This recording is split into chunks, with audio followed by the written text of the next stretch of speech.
This story is titled, "My father was so obsessed with being the perfect dad to my stepsisters that he abandoned me at a shopping mall in another state. But now he's going to face the consequences of his actions." Hey everyone! Before we jump into today's video, I need your help. We've noticed the channel is losing some traction, and subscribing is one of the best ways you can support us. It's quick, free, and it helps us keep bringing you awesome content.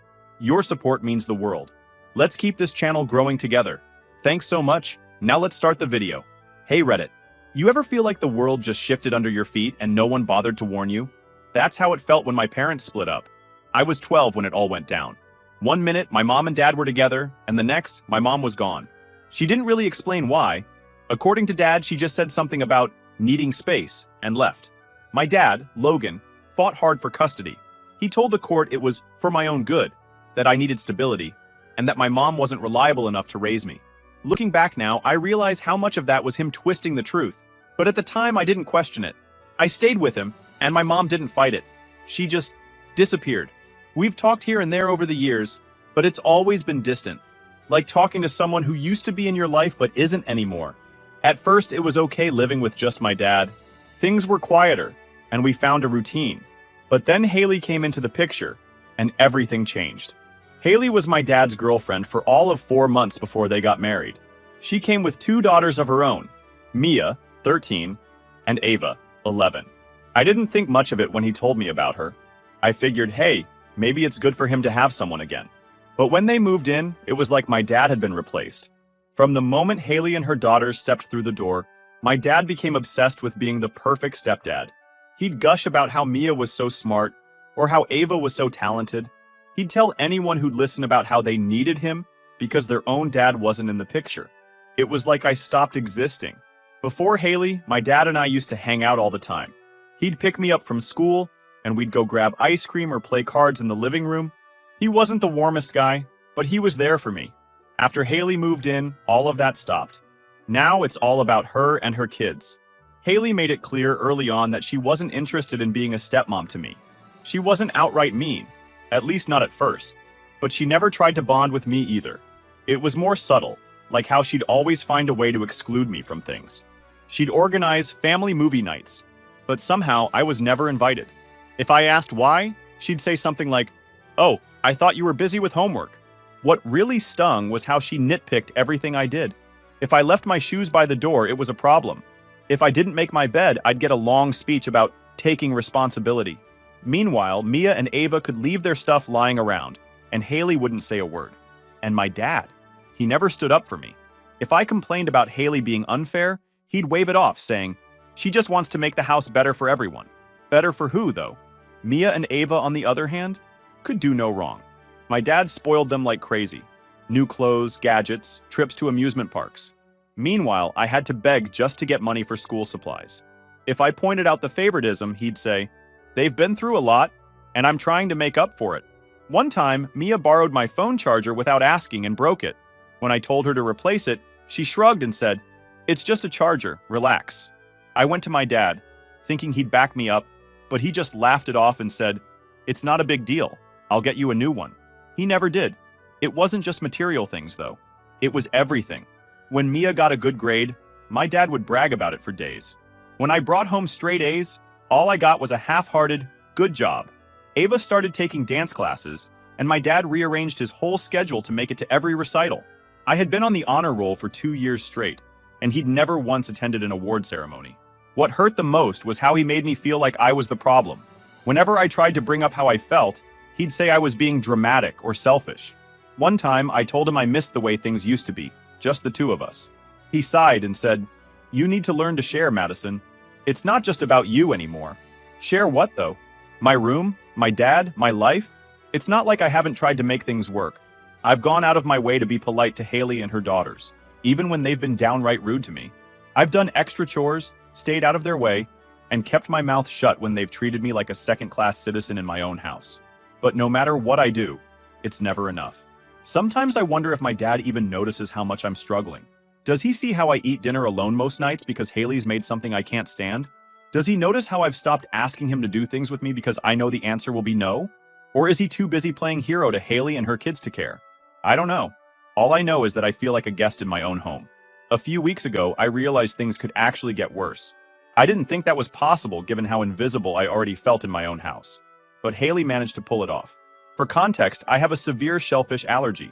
It's not some mild reaction where I just get itchy. This is the kind of allergy where even a trace of cross-contamination can send me to the ER. My dad knows this. Haley knows this. I've been dealing with it my whole life, so I'm very careful. One night, I came downstairs for dinner and saw Haley had made shrimp stir-fry. No big deal. I don't expect her to cater to me, but when I asked what I was supposed to eat, she said she had made me something separately. I should have known better than to trust her.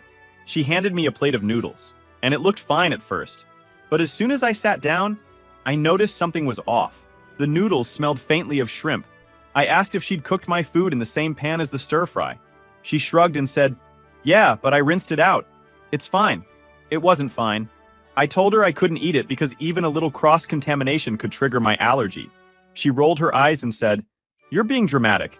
It's not like there's actual shrimp in there." I pushed the plate away and told her I'd make something for myself. My dad, of course, picked that exact moment to walk into the kitchen. He saw the untouched plate and immediately asked why I wasn't eating. Before I could explain, Haley jumped in and said, "She's just being picky. I went out of my way to make her something special, and she's refusing to eat it." Special? It was freaking noodles cooked in shrimp-flavored oil. When I tried to explain, my dad cut me off and started lecturing me about gratitude. He said, "Haley didn't have to make you anything. You should at least say thank you." I was so stunned I couldn't even respond. I ended up skipping dinner that night. Later, when I was in my room, I overheard Haley talking to Mia and Ava. She was laughing and said something like, "Madison needs to toughen up. She's not a baby anymore." That's when it hit me. She didn't care. She knew I was allergic, and she didn't care. She thought I was just being difficult to make her life harder. The next morning, things got worse. I used one of the towels Haley had washed the night before, and within minutes, my skin started to itch. At first, I thought maybe it was just dry skin or something, but when I looked in the mirror, I saw red welts starting to form on my arms and neck. It took me a while to figure out what was going on, but then I remembered Haley mentioning she'd found some fancy detergent on sale. I went downstairs to check the laundry room, and sure enough, the detergent contained enzymes derived from shellfish. I felt like I was losing my mind. Who uses specialty detergent without checking what's in it? Especially when someone in the house has severe allergies? I showed my dad the welts and told him what happened. For the first time in a long time, he actually looked concerned. He apologized and said he didn't know Haley had bought new detergent. I told him I didn't think she did it on purpose, but I was starting to feel like my health wasn't a priority in this house. To my surprise, he didn't brush me off. He said he'd talk to Haley and make sure she was more careful in the future. He even offered to take me shopping for hypoallergenic detergent, which was a nice gesture, I guess. That evening, my dad came into my room and said he wanted to make it up to me. He suggested we take a weekend trip together, just the two of us. He said it would be a chance for us to reconnect, and he promised we'd do whatever I wanted. At first, I didn't know how to feel. Part of me was skeptical, like this was just his way of avoiding a real conversation about the deeper issues. But another part of me, probably the little kid who missed having a dad, wanted to believe him. I asked if he was serious, and he said yes. He even asked me to pick the destination. I suggested Portland because I'd always wanted to visit the Japanese garden and some of the cool bookstores I'd read about online. For the first time in what felt like forever, I was actually excited about something. I thought maybe this trip could be a turning point. The drive to Portland started off fine. My dad was unusually upbeat, chatting about random things like where we'd stop for snacks and what kind of music I wanted to listen to. For once, it felt like it was just the two of us again, like the old days. I let myself believe this trip might actually be what I needed, a chance to reconnect with my dad without all the drama at home. But that hope lasted about as long as it took for us to pull into the driveway of the Airbnb. As we unpacked the car, another car pulled in behind us. I recognized it instantly, Haley's SUV. My stomach dropped, and before I could even process what was happening, Haley and my stepsisters, Mia and Ava, were climbing out, chatting and laughing like they were on vacation. I turned to my dad, and he had that guilty look he gets when he knows he's about to upset me. "I thought it'd be nice to make this a family trip," he said, as if that explained everything. Family trip? Wasn't this supposed to be our trip? Just me and him? I wanted to yell, but I didn't. What was the point? My dad had already decided, and nothing I said was going to change that. So I grabbed my bag and headed inside, biting my tongue the whole way. The Airbnb was a cute little house near downtown Portland. It had a cozy living room, a fully stocked kitchen, and 2 bedrooms. One for my dad and Haley, and another with bunk beds for me, Mia, and Ava. Yep, I didn't even get my own space. I shoved my bag onto one of the top bunks and tried not to think about how this trip was already ruined. That night, my dad announced we were going out for dinner. I was still holding on to a sliver of hope that we'd go somewhere I could actually enjoy, but Haley had other plans. "There's this amazing seafood place nearby," she said, practically bouncing with excitement. I reminded them of my allergy, hoping my dad would back me up. Instead, he said, "You can just order something safe. It's only 1 meal." Only 1 meal? Sure, Dad. Let me just risk an allergic reaction because Haley wants shrimp. We went to the seafood place, and the smell hit me the second we walked in. Overwhelming and nauseating. I checked the menu, and as expected, there was nothing I could eat except plain white rice. So that's what I ordered. Meanwhile, Haley and the girls were feasting on lobster, crab, and shrimp, talking about how delicious everything was. I sat there staring at my sad little bowl of rice, trying not to cry. My dad didn't even notice. The next morning, I woke up determined to salvage the day.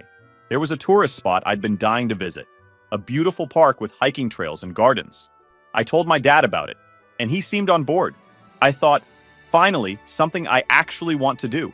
But the second we got there, Mia and Ava started complaining. It was too hot, too boring, too much walking. Haley chimed in, saying it wasn't fair to drag them around if they weren't enjoying themselves. My dad gave in, of course, and suggested we leave early to go shopping instead. I asked if I could stay and explore on my own. I wasn't trying to be difficult. I just wanted a couple of hours to enjoy the park. Haley immediately shut it down. "I don't think that's a good idea," she said. "You're too irresponsible." Irresponsible? What was I going to do, get lost in a park? I was 15, not 5. But again, my dad sided with her, saying it was better if we stuck together. So we left. They spent the rest of the afternoon at the mall. I trailed behind them while Mia and Ava darted in and out of every expensive store, showing off their new clothes and accessories. My dad carried their bags like some kind of personal assistant. At one point, I wandered off to look at a bookstore, figuring no one would notice. When I came back, Haley made a big show of how worried she'd been. She told my dad I shouldn't be allowed to run off like that, and he actually apologized to her on my behalf. Back at the Airbnb that night, I overheard Haley talking to my dad. She said the trip was all about me, and that I was acting spoiled. She complained that she and the girls weren't getting to do the things they wanted, because I was hogging all the attention. I waited for my dad to defend me, to tell her this trip was supposed to be for us, not them. But instead, he agreed with her. He said he didn't want to upset her or the girls. I couldn't believe it. After everything, he still couldn't see what was happening, or maybe he just didn't care. Either way, I felt completely invisible. That night, I lay awake in the bunk bed, listening to Mia and Ava whisper about their plans for the next day. They were so excited, talking about more shopping and another fancy restaurant. Meanwhile, I was just trying to figure out how I'd ended up here, on this trip that was supposed to be about reconnecting with my dad, but had turned into another reminder of how little I mattered in his world. I'm counting the hours to go home. I don't know why I even agreed to come. Maybe I was naive to think things could be different. Maybe I just wanted to believe for a little while that my dad still cared enough to make an effort. But after this trip, I'm not so sure anymore. Thanks for reading. I really needed to get this off my chest. I don't know what to do and would really appreciate any advice you guys give me. I'll keep you updated. Update 1. Hey, it's Madison again. After everything that had already gone wrong on the trip, I didn't think it could get worse. I thought I'd hit rock bottom, but apparently there's always another level when it comes to my dad and Haley. It was the last day of our so-called family trip to Portland. By this point, I was exhausted, physically and emotionally. I had barely spoken to anyone that morning because I couldn't muster the energy to fake being okay anymore. The Airbnb felt suffocating, so when my dad said we were going to a nearby mall, I figured it might be a chance to clear my head. When we got to the mall, I asked if I could explore on my own for a bit. I wasn't trying to be rebellious. I just needed a break from all the forced family time. To my surprise, my dad said it was fine. He even gave me a specific spot to meet them in an hour. I thought, okay, maybe he's starting to trust me a little. I wandered around the mall, trying to enjoy myself. I stopped by a bookstore and spent way too long flipping through random novels. Then I went to a little shop that sold handmade jewelry and bought myself a bracelet with the little bit of money I'd saved. For the first time in days, I felt a tiny bit of peace. But that feeling didn't last. When I got to the meeting spot, they weren't there. At first, I thought maybe I was early, so I waited. 10 minutes passed, then 20. I started to feel uneasy. I called my dad, but it went straight to voicemail. I tried Haley next, nothing. Mia and Ava, same thing. I started walking around the mall, thinking maybe they were nearby and just lost track of time. But the more I searched, the more panicked I felt. This wasn't like when they ditch me at home for hours and forget to tell me where they were going. This was an entirely different level of abandonment. After about 30 minutes of searching, I finally approached mall security. I felt embarrassed, like I was a little kid who'd gotten lost. But what else could I do? I explained the situation to the security guard, and he could see how freaked out I was. He took me to their office and called the police to help. The officers were kind, but I could tell they were just as confused as I was. They asked for my dad's phone number and tried calling him themselves. No answer. They asked me if I knew where he might be, but I had no idea. That's when one of the officers asked if I had any way to track him. I almost said no, but then I remembered something. My dad and I had set up Find My iPhone on our phones a while ago. He'd insisted on it just in case, back when he actually cared about my safety. When they pulled up his location, my stomach dropped. His phone, and Haley's and the girls', was miles away, heading south on the highway. They were on their way back home, without me. I just sat there staring at the screen, trying to process what I was seeing. The officers were talking, but their voices sounded muffled, like they were far away. All I could think was, he left me. My own dad left me. The police kept trying to call him, but he didn't answer. They left voicemails, explaining that I was still at the mall and needed to be picked up. Nothing. No response. Eventually, it hit me. They weren't coming back. That's when I broke down. I cried harder than I've ever cried in my life, right there in the security office with strangers watching me. I couldn't believe this was real. How could my own father leave me in another state like I didn't matter? The officers tried to comfort me, but there wasn't much they could do. They asked if there was anyone else they could call, and that's when I thought of my mom. I hadn't spoken to her much in years, but she was the only person I could think of who might actually care. I gave them her number, and they let me call her myself. She picked up almost immediately, and as soon as I heard her voice, I started crying again. I told her everything. The trip, Haley, the mall, how my dad had just left me. She was furious. I could hear it in her voice. She told me to stay put and said she'd book me a ticket home. One of the officers stayed with me while we waited for the flight confirmation. I had to spend a few more hours at the mall, but at least I wasn't alone anymore. When the time came, the police escorted me to the airport. I felt like a kid being dropped off at daycare, but I was too tired to care. All I wanted was to get home, or at least somewhere that felt like home. When I landed, my mom was waiting for me at the airport. I don't think I've ever been so relieved to see her. She hugged me, and for the first time in years, I felt safe. On the drive to her house, she didn't ask too many questions. She just let me sit in silence and process everything. But I could tell she was angry, not at me, but at my dad. She told me I didn't have to go back if I didn't want to, and for the first time, I started to believe her. I don't know what's going to happen next, but for now, I'm just grateful to be away from my dad and Haley. What they've put me through is something I can never forgive. I have to go now, but I'll keep you updated. Your comments and advice already helped me a lot and gave me the kind of support I need right now. Thanks a lot, Reddit. Update 2, hey again. So, staying with my mom has been a mix of relief and emotional whiplash.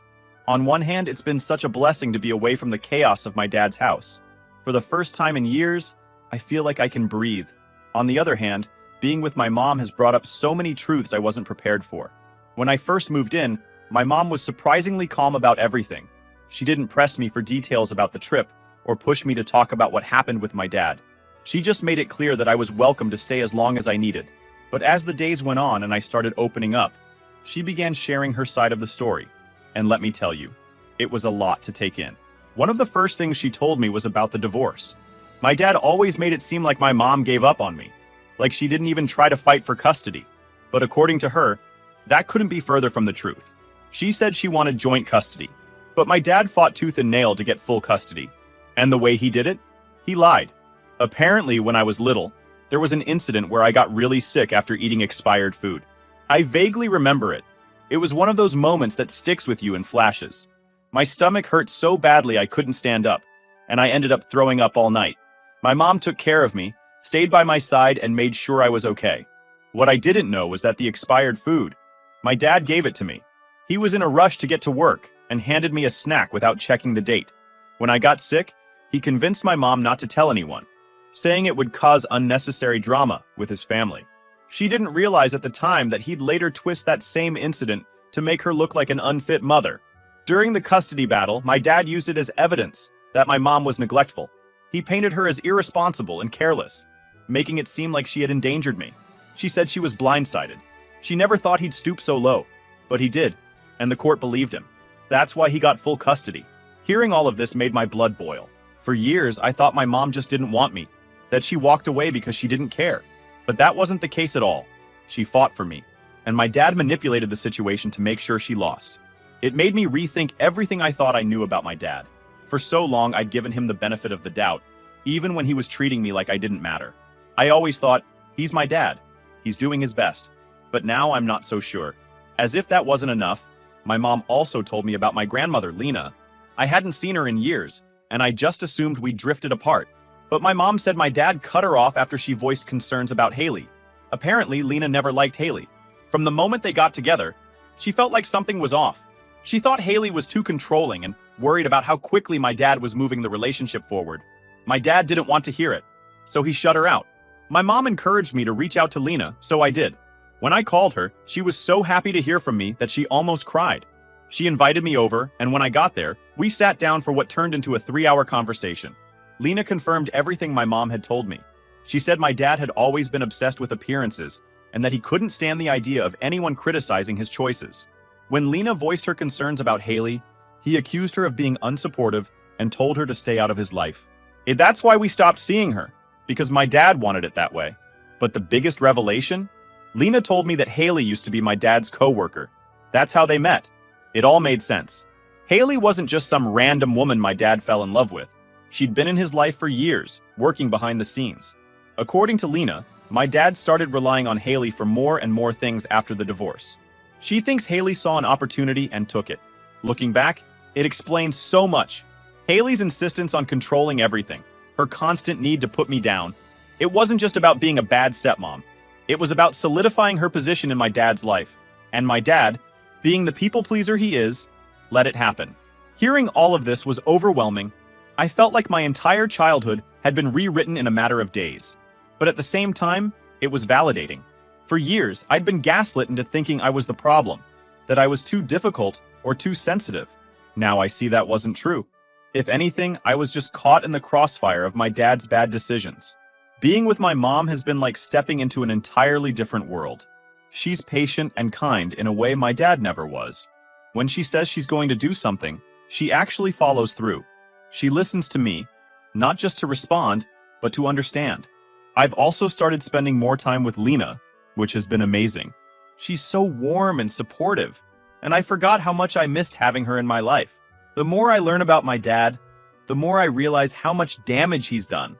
Not just to me, but to everyone around him. He's so obsessed with looking like the perfect father that he doesn't see how badly he's hurt the people who actually care about him.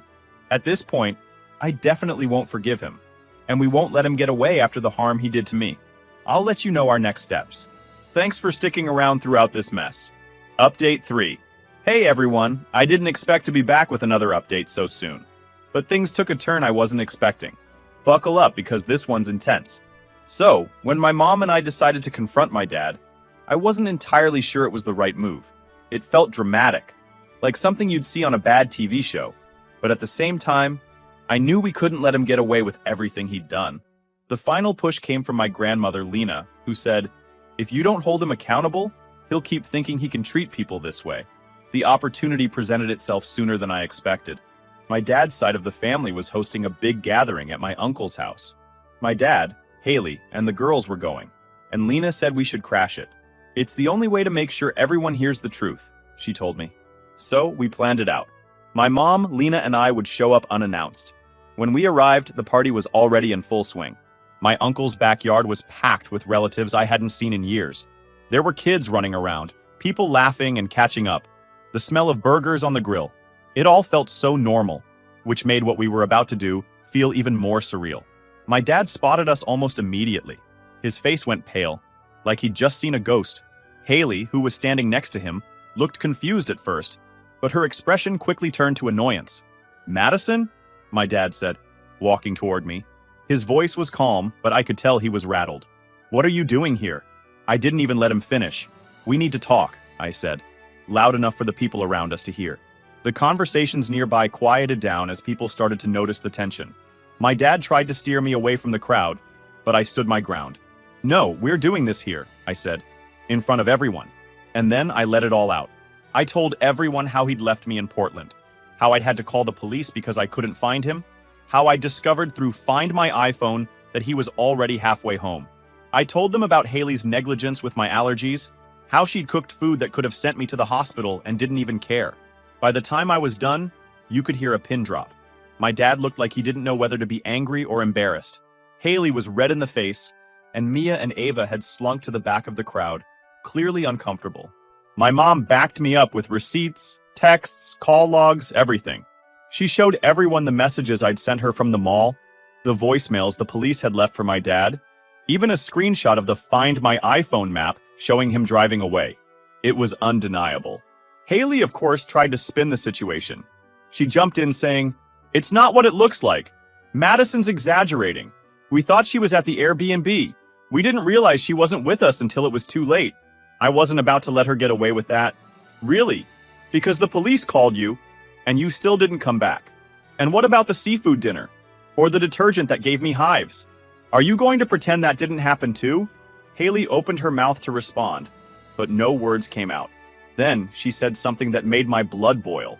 This trip was supposed to be about the family, but Madison made it all about her. She was ruining it for everyone. The gasp from the crowd was audible. My uncle looked at her like she'd just said the most ridiculous thing in the world. "Ruining the trip?" he repeated, his voice dripping with disbelief. That's when Haley dug her own grave. She admitted, right there in front of everyone, that she'd pressured my dad to leave me behind. She was being so difficult, and I thought maybe some time apart would help everyone cool off, she said, as if that justified anything. If the crowd was on the fence before, that sealed the deal. My dad tried to salvage the situation by playing the victim. He started rambling about how he was trying to do the best he could, and how it's not easy being a single dad. He even threw in some tears for good measure, but no one was buying it. Lena stepped in at that point, and when Lena talks, people listen. "Logan," she said, using my dad's name in that stern, no-nonsense way only grandmothers can pull off. "I warned you about Haley. I told you she was trouble, but you didn't want to hear it. And now you've hurt Madison in ways I can't even begin to understand. You should be ashamed of yourself." He tried to interrupt, but Lena wasn't having it. "Don't even try to defend yourself. You abandoned your daughter in another state. Do you have any idea how dangerous that was? What if something had happened to her? How would you live with yourself?" My dad had no answer. He just stood there, looking smaller than I'd ever seen him. As for Haley, she didn't even try to stick around. After Lena's speech, she grabbed her purse and walked out, muttering something about how this wasn't worth it. Mia and Ava followed her, both looking like they wanted to disappear. The rest of the gathering was awkward, to say the least. My dad didn't leave, but he might as well have. No one wanted to talk to him. People kept coming up to me, apologizing for not knowing what I'd been going through, and saying they were proud of me for standing up for myself. By the time we left, it felt like a weight had been lifted off my shoulders. For the first time, I felt like people finally saw what I'd been dealing with. Like I wasn't crazy for thinking my dad and Haley were toxic. I don't know what's going to happen next, but one thing's for sure. My dad and Haley aren't going to have the same hold over me anymore. This is not over. I'm probably coming back with updates soon. Update 4, hey everyone! This is, hopefully, my final update. A lot has happened since the family gathering, and I've been taking some time to process everything. I wanted to wait until I had some real closure before coming back here. To catch you up quickly, after exposing my dad and Haley at the family party, things escalated. My mom and I decided we couldn't just let it go. We pressed charges against both of them for neglect and abandonment. It felt like such a big step, and honestly, I was terrified. Part of me wondered if I was overreacting or if people would think I was just being petty. But the more I thought about it, the more I realized this wasn't about revenge. It was about accountability. The legal process was exhausting. There were statements to give, evidence to gather, and a lot of back and forth with lawyers. My mom was incredible through all of it. She made sure I knew I wasn't alone and constantly reminded me that I was doing the right thing. One of the hardest parts was retelling everything over and over. The trip, the mall, how they left me behind without even looking back. Every time I talked about it, I felt like I was reliving the panic and heartbreak all over again. But I kept going because I knew it was necessary. In court, the evidence spoke for itself. It all painted a pretty damning picture. My dad's lawyer tried to argue that it was a misunderstanding and that he thought I was safe, but no one was buying it. Haley's defense wasn't much better. She claimed she didn't have a say in leaving me behind, but then we pulled out text messages where she told my dad I was ruining the trip and that they'd be better off without me. Her lawyer tried to downplay it, saying it was taken out of context, but the damage was done. When the sentencing finally came, I didn't know what to expect. I'd been preparing myself for disappointment, half expecting them to get a slap on the wrist. But while the sentences weren't as harsh as I initially hoped, they still sent a clear message. What they did wasn't okay, and they were being held accountable. My dad was sentenced to 18 months in prison for child neglect and abandonment, followed by 3 years of probation. As part of his probation, he was ordered to attend mandatory parenting and counseling programs. The judge made it clear that his actions showed a serious lapse in judgment, especially since I had to rely on the police for help while he ignored their calls. Haley received 6 months in jail for her role, specifically for her negligence regarding my health and her active encouragement to leave me behind. She was also fined and required to complete community service hours focused on child welfare programs. On top of that, the court ruled that my dad and Haley owed me emotional compensation. They were ordered to pay damages for the emotional distress their actions caused me. The amount wasn't life-changing, but it was enough to cover therapy sessions and give me a little bit of breathing room to focus on myself. The judge even mentioned that this kind of payment was meant to help me heal, not just financially but symbolically. It was an acknowledgement that my suffering was valid. Hearing those rulings felt surreal. For the first time in forever, I felt like someone in a position of authority actually saw what I went through and took it seriously. As for Mia and Ava, they went to live with their grandparents. I've heard bits and pieces about how they're doing, but I honestly don't care enough to find out more. It's not their fault their mom and my dad are terrible people, but I have no interest in staying connected to that part of my life. Living with my mom has been everything I didn't know I needed. At first, it was weird adjusting to a house that didn't feel hostile or stressful all the time. I kept waiting for the other shoe to drop, for her to yell at me, or for some drama to pop up out of nowhere. But it never happened. My mom is patient, kind, and genuinely cares about what I have to say. We've been rebuilding our relationship, and it's been amazing. We've had so many long talks about the past, about the divorce, about my dad's manipulation, and about what we both want moving forward. It hasn't been easy, but it's been worth it. For the first time in years, I feel like I have a real family again. Lena, my grandmother, has also been a huge part of my life lately.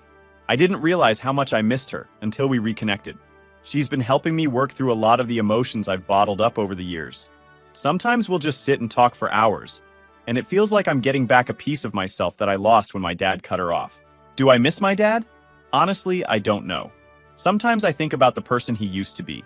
The dad who would take me out for ice cream or play board games with me, but that version of him feels like a distant memory, like someone I made up in my head.